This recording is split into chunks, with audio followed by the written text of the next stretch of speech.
trying to open that door? It's my office. I work the night shift. At this hour? ID, now. I just grabbed my badge from inside. That's why I'm unlocking it. Step back until I confirm. Confirm what? That a black man can't have keys to his own job? I didn't say that. You didn't have to. Officer Derek Sullivan had served with the Milwaukee Police Department for 10 months when he made a choice that would end up costing the city $100,000 and permanently end his career in law enforcement. On a calm morning in downtown Milwaukee, everything shifted. A man wearing a safety vest was unlocking the door to his job site, completing his last walkthrough as his overnight shift was coming to an end, just as he had done countless times before. There was no crime, no forced entry, and no unusual conduct, only a worker wrapping up his duties. However, Officer Sullivan noticed him and jumped to a conclusion based solely on the early hour and racial prejudice.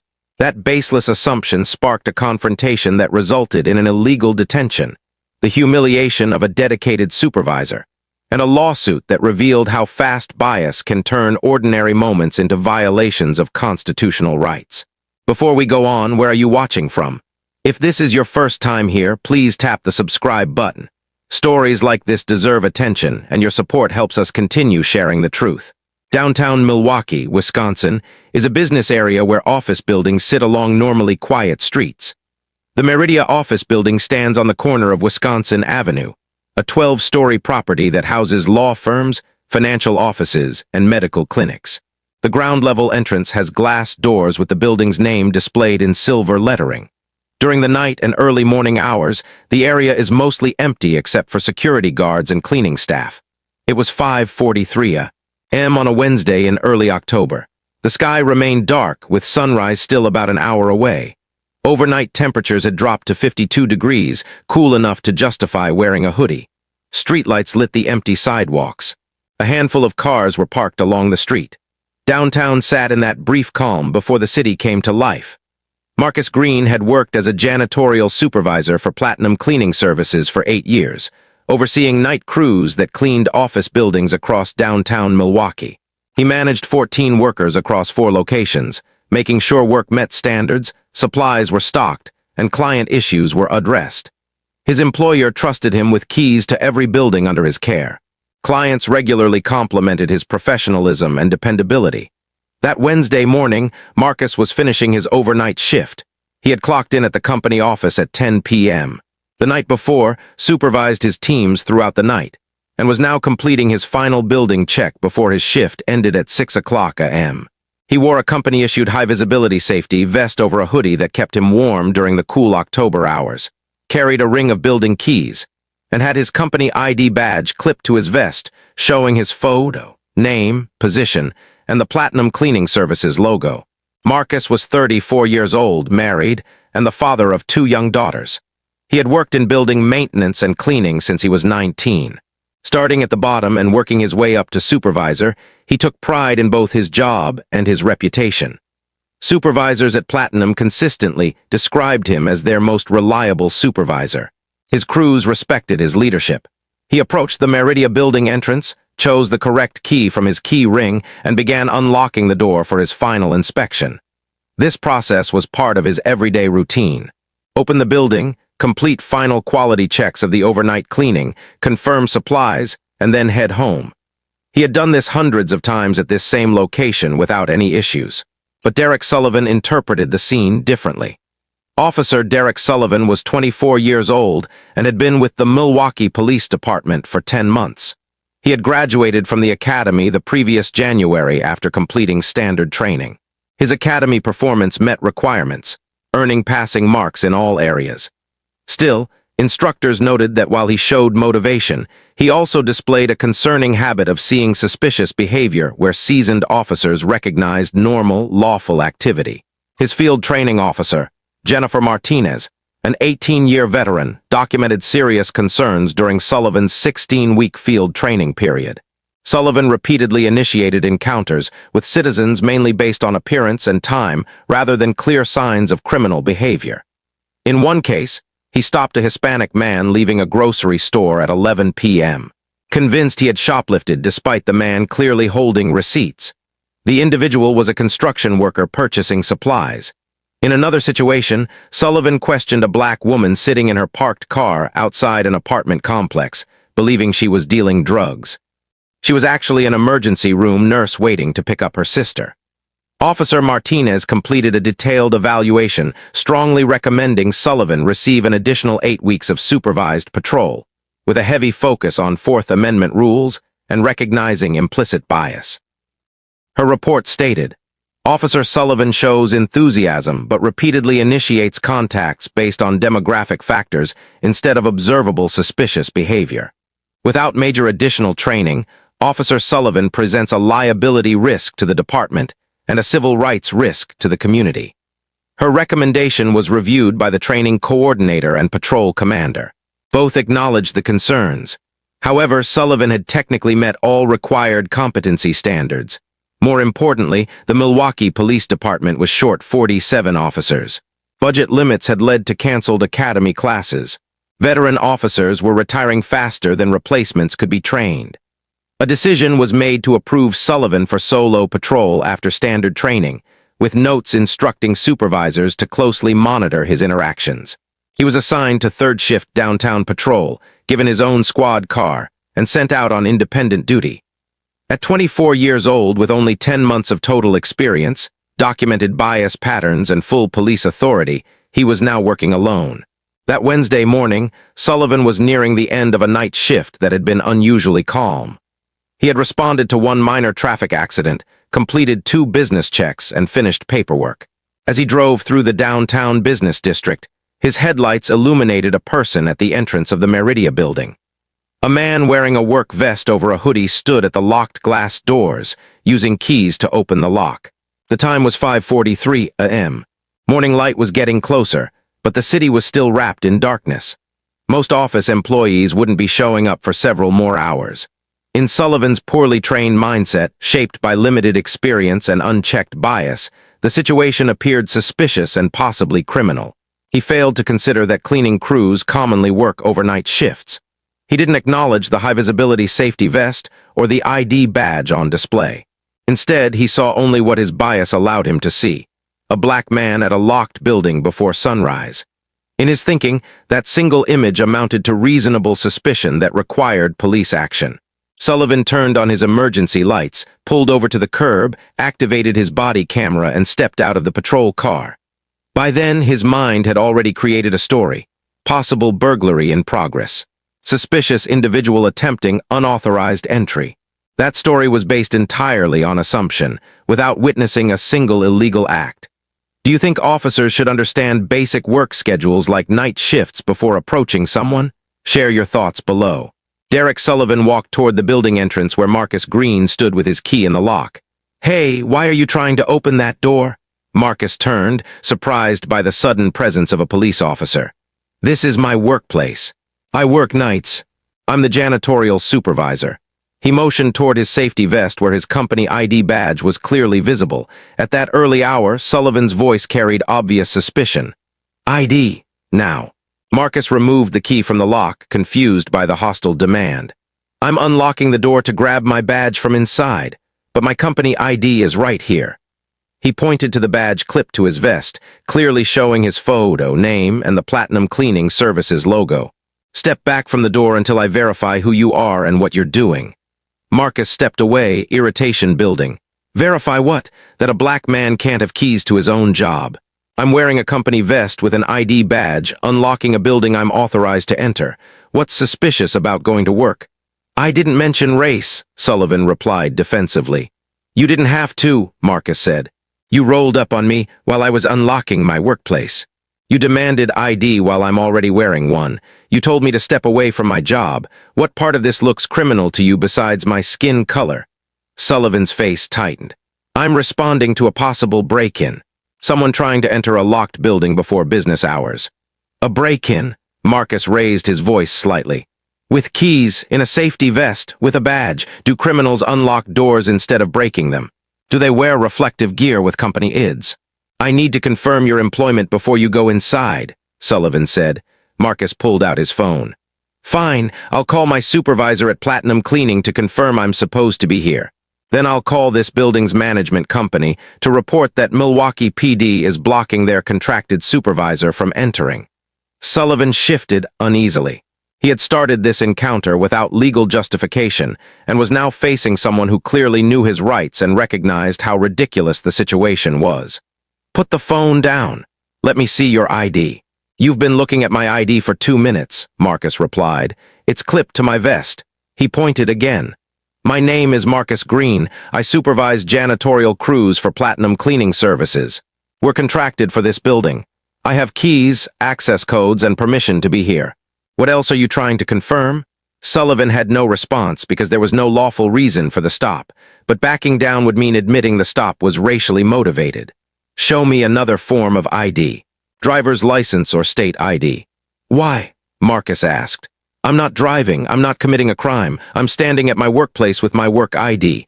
Under what legal authority are you demanding more identification?" Just then, a vehicle pulled into the parking lot behind them. A woman in her late 50s stepped out, dressed in business clothes despite the early morning hour. She walked briskly toward the entrance. "Marcus, is everything all right?" she asked, then looked at the officer with concern. "Miss Peterson," Marcus said, relief clear in his voice. "This officer thinks I'm breaking into the building." "Breaking in?"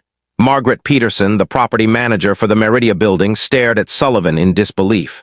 "Marcus has been our janitorial supervisor for 3 years. He works overnight. He's here completing his final inspection before his shift ends. He has full access to this building. Why would you think he's breaking in?" Sullivan stumbled over his words. "I saw someone attempting to enter a locked building before dawn. I was checking for possible criminal activity." "Criminal activity?" Peterson's tone hardened. "He's wearing a Platinum Cleaning vest with his ID badge clearly visible. He has keys because we issued them to him. He's here at this time because that's when supervisors inspect their crew's work. This is literally his job. What about this looked criminal to you?" Sullivan had no answer. The property manager's arrival confirmed what Marcus already understood. This stop had been driven purely by bias. Peterson pulled out her phone. "Officer, what's your name and badge number? I'm calling your supervisor and our building's attorney. This is harassment of our contractor. Marcus, go ahead and unlock the door. You are fully authorized to be here and this officer has no legal right to stop you." Sullivan's face drained of color. He had blocked someone from entering their workplace based on assumption and was now facing complaints from both the worker and the property owner. "Ma'am, I was just doing my job. Your job is not to harass people who are legally working," Peterson shot back. "Your job is not to assume a black man with keys and an ID badge is a criminal. Your job is to know the difference between suspicious behavior and someone simply going to work." A second patrol car arrived, called earlier by Sullivan when he sensed the situation slipping out of control. Sergeant William Torres stepped out, a 15-year veteran who had seen enough bad stops to recognize one immediately. He quickly took in the scene. A man in a janitorial vest with visible ID, an angry property manager on her phone, and his probationary officer looking nervous. "What's going on here?" Torres asked, addressing everyone. Peterson answered first, her voice sharp. "Your officer stopped our janitorial supervisor from entering the building he's contracted to clean. Despite his safety vest, his ID badge, and his keys, he demanded more identification and told Marcus he couldn't enter his own workplace." Torres turned to Marcus. "Sir, I'm Sergeant Torres. Can you explain what happened from your point of view?" Marcus spoke calmly, though anger edged his words. "Sergeant, I'm Marcus Green. I supervise night crews for Platinum Cleaning Services. I arrived around 5:40 to check my crew's work in this building like I do every Tuesday. I was unlocking the door when your officer pulled up and started questioning me. He demanded ID, even though I'm wearing my company badge. He told me to step away from the door. He suggested I was trying to break in, despite me having keys and proper identification. The only thing he hasn't explained is what actual suspicious behavior I was involved in, other than being black and going to work early." Torres briefly closed his eyes. He knew exactly what had occurred because he'd read Sullivan's training evaluations. The pattern was already documented. The warnings had been issued, and now the outcome matched exactly what had been predicted. "Mr. Green, I apologize on behalf of the Milwaukee Police Department," Torres said. "You had every right to access your workplace, and you should never have been stopped without reasonable suspicion of criminal activity. Miss Peterson, thank you for stepping in." Officer Sullivan was placed on administrative duty while the incident was reviewed. Administrative duty? Peterson's voice rose sharply. He racially profiled our employee and stopped him from doing his job. That's not an administrative issue. That's grounds for termination. Ma'am, I understand your frustration. This matter will be fully investigated, Torres replied. Marcus stepped in, his tone steady but firm. Sergeant, I've worked in this city for 15 years. I've never once been stopped by police while heading to work.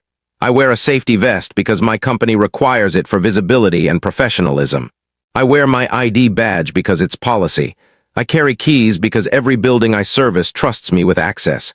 And even with all of that, your officer looked at me and assumed I was a criminal. That's not a training problem. That's bias. And bias with a badge destroys lives. Torres nodded slowly. You're right, Mr. Green, and I promise this will be addressed. Body camera footage was downloaded within hours. The patrol car's dash camera recorded the entire encounter. The evidence left no room for debate. An officer had stopped a man who was lawfully entering his workplace, demanded identification despite clearly visible credentials, and blocked him from entry without any articulable suspicious behavior. That same afternoon, the Milwaukee Police Department released a statement acknowledging the incident and announcing Sullivan's removal from patrol duties pending investigation. The property management company released its own statement supporting Marcus and condemning the stop. Local news outlets covered the story widely. Janitorial supervisor stopped while entering workplace. The body camera footage was released and viewed hundreds of thousands of times. Marcus Green filed a federal civil rights lawsuit 28 days later. The lawsuit named Officer Derek Sullivan, Sergeant William Torres for failure to supervise, and the city of Milwaukee. The claims were clear and supported by evidence. Unlawful detention without reasonable suspicion, violation of Fourth Amendment rights, racial profiling and discrimination, and failure to properly train and supervise officers on constitutional standards. City attorneys reviewed the evidence and reached a quick conclusion. The body camera footage was impossible to defend. It showed a man in work clothing with visible identification being stopped while legally accessing his job. No crime. No suspicious conduct. No justification. 13 months after the incident, the city settled for $100,000. The money came from the city's liability fund. Taxpayer dollars paid for the cost of an officer's bias. Officer Derek Sullivan was terminated 11 weeks after the incident. The termination letter was blunt. Officer Sullivan initiated contact with an individual lawfully accessing their workplace without reasonable suspicion of criminal activity. He demonstrated racial bias in evaluating the situation. He detained a person who was clearly identified and authorized to be on the property. His actions violated department policy and constitutional protections. His employment was terminated with no eligibility for rehire. Sullivan's name was entered into the National Decertification Database. He would never work in law enforcement again. His appeal was denied after review of the footage. He released a brief statement. I made an error in judgment when I stopped Mr. Green. I should have recognized the situation for what it was. I take responsibility. The statement did not explain why he viewed a man in a work vest with keys as suspicious, nor did it acknowledge racial profiling. Should officers be required to complete bias training with independent testing before being allowed solo patrol? Share your thoughts below. Marcus Green used part of his settlement to create a scholarship fund for children of service workers pursuing college degrees. He continued working at Platinum Cleaning and became an advocate for workers' rights and police accountability. 16 months after the incident, he spoke at a workers' rights conference. I've worked in building services for 15 years. I've cleaned offices, managed crews, and built trust with clients. I take pride in my work. I work nights because that's when janitorial teams operate. I wear my vest and badge because I'm professional. And even with all of that, an officer looked at me and saw a criminal, not a supervisor finishing his shift, not a worker doing final inspections, not a man with keys to a building I'm paid to access. He saw a black man in a hoodie before sunrise and assumed I was breaking in. My ID was visible. The keys were in my hand. I was wearing a safety vest. What more could I have done to look legitimate? The answer is nothing, because the issue wasn't how I looked or what I was doing. The issue was his bias. This was not just about one bad officer. Derek Sullivan was 24 years old with 10 months on the job. His training records showed clear warning signs. He never should have been cleared for solo patrol. The system failed by pushing him onto the streets too quickly. That failure cost Marcus his dignity and cost the city millions. The real tragedy is the system that allows this to happen. A system that clears officers despite red flags, that prioritizes filling shifts over proper training, that pays out settlements with taxpayer money instead of fixing the underlying problems. Marcus Green is still a janitorial supervisor. He still unlocks buildings in the early morning hours to complete night shift inspections. But now, he carries multiple forms of identification and makes sure his phone is recording whenever he sees a patrol car. He shouldn't have to live that way. No worker should need to document their right to enter their own workplace.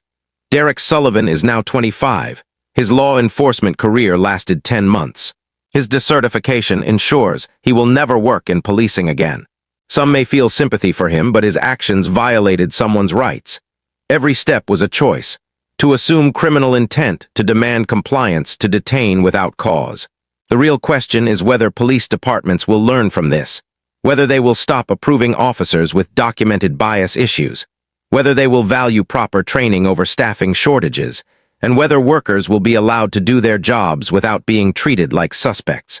Because if these systems aren't fixed, if bias isn't addressed before it leads to violations, then we're simply waiting for the next supervisor stopped at their workplace, the next worker detained for going to work, the next person who learns that doing your job while black can be treated as probable cause. Comment below if you believe any officer who detains someone without clear, articulable, reasonable suspicion should face automatic decertification, regardless of outcome. Because when officers act on assumptions instead of evidence, when racial profiling is disguised as proactive policing, and when departments avoid accountability until lawsuits force action, this is the result. Workers are blocked from their jobs, supervisors are embarrassed in front of clients. Rights are violated for the act of going to work. And if you believe these stories matter, hit that subscribe button. We will keep documenting these patterns. We will keep demanding proper training and the removal of officers who demonstrate bias. We will keep standing up for every worker's right to do their job without having to justify their presence. This isn't just about Derek Sullivan and Marcus Green. It's about all of us and the standards we accept. Whether we continue allowing stops based on bias or finally require real, reasonable suspicion before anyone is detained. Because the cost isn't just settlement money. It's workers who no longer feel safe going to work. It's trust that's been destroyed.